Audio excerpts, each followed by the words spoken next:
it has become clear now that Local Government New Zealand, who betrayed, and that is the right word, betrayed their members a couple of years ago, 3 years ago, I think, to do with Three Waters, and entered into an arrangement with the government of the time without any consultation at all with its membership, are in a lot of trouble. Local Government New Zealand is the representative group. We've just been talking about cooperatives, ironically, and levy organisations with Jacqueline Rowith. But Local Government New Zealand is the representative group of all councils in this country, whether they be city, district, unitary or regional. I think I've covered them all there. Yes, I have. And they're based in Wellington. They have a staff which is far too numerous. I've never, when I was mayor, I always regarded them as completely useless, and I actually led the charge successfully to get Wanganui to withdraw its membership of Local Government New Zealand, and I'll tell you why. But only after I've introduced our next guest, because the Christchurch City Council have made a momentous decision to do with this, and that will affect local government throughout New Zealand, I think, for a long time to come, and will certainly get other councils, including my own, to start thinking about it. We're joined from the Christchurch City Council. Councillor Aaron Keown joins us now. Aaron, good to have you on, mate. Thank you so much for finding time for us. Yeah, no problems at all. Hey, now, the Christchurch City Council, to put everybody out of their misery, has withdrawn or voted to withdraw from Local Government New Zealand. Is that correct? Yes, that is correct. There was a decision made this week, not unanimous, of course, and not too often should contentious things in a democracy be unanimous. For true representation, there should always be a bit of argy-bargy.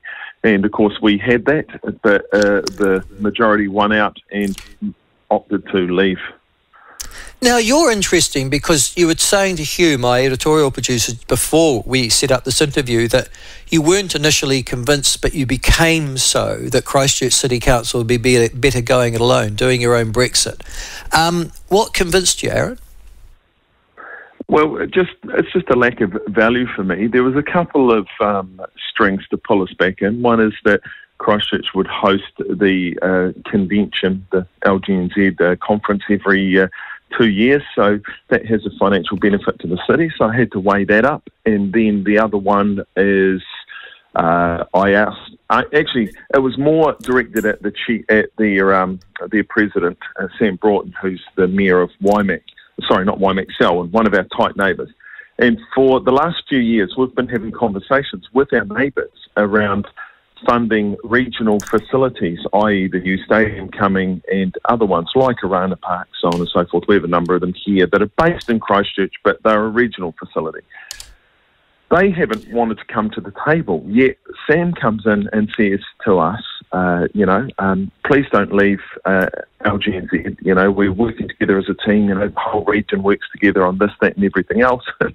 And he kind of talked me out of it in the end because they hadn't come to the table in our region to say, hey, look, why should Christchurch be paying the bills for the facilities that we all use? Let's spread it around a little. And that was kind of, when it suits, we're all in this together, but when it comes to paying the bills, we're not all in this together. So that kind of was a killer for me.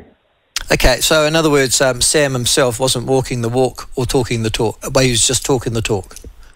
Well, he said it was a conversation they're open to, but we've been trying to have the conversation for years. So, you've got to deliver the goods sometimes, Michael, and that's one of the things that the public get really disgruntled about with governments and especially with councils is you hear about stuff all the time, but you don't see it delivered. And this was one of those cases that, you hear, you don't see the goods. Nevertheless, Christchurch won't have walked out because there might be a contretemps over facilities in Canterbury with the Mayor of Selwyn. You'll have walked out for much bigger reasons than that.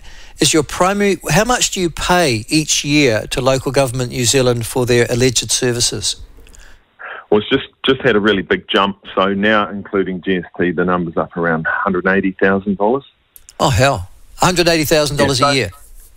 Yeah. So it's that's a big chunk of change to be membership to an organisation that, to be fair, I haven't used much of myself over the years. And then we've done a survey. We got told, don't make the decision a month ago. We need to talk to all our community boards because we have the most in the country. So every single ward in Christchurch has community boards, and so we're quite engaged with that down here.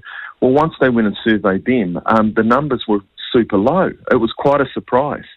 Of the ones that were actually using and engaging with LGNZ and doing some of the training and going to the conferences and things. So the value just wasn't there for the people of Christchurch, I don't feel. So, yeah, you're right. That is our main reason for pulling out.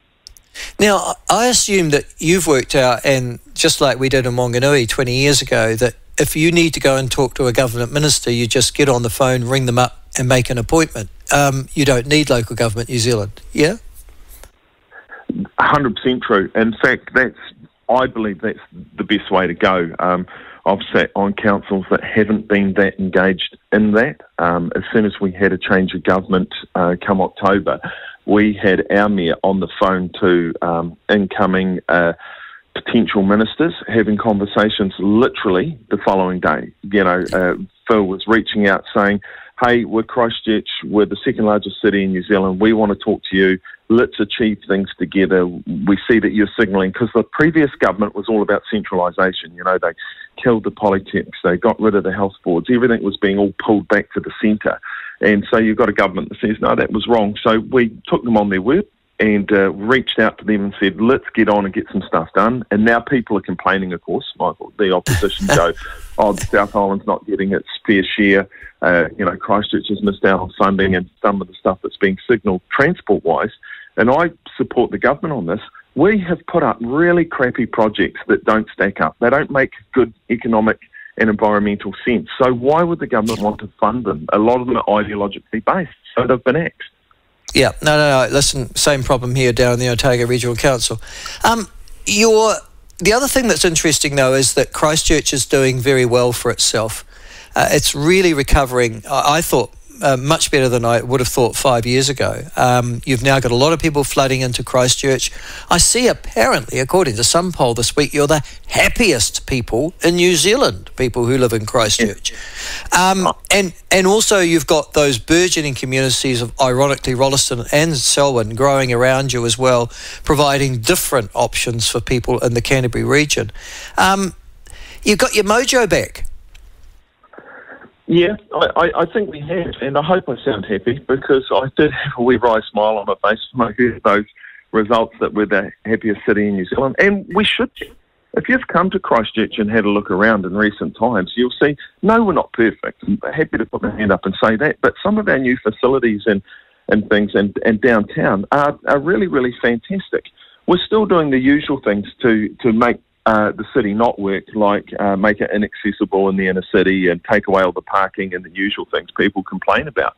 But by and large, those facilities that are in there are great. And in fact, Michael, next time you're in Christchurch, more than happy to meet you in town and go for a bike ride. Yeah. Your listeners heard that right, round the inner city. And show you stuff. Look, actually, this is really fun and this is really cool. And so we can do that and prove some of your listeners wrong that you hate bikes and stuff like that. We'll get out and have a look around. But more than happy to show you, because you will be impressed.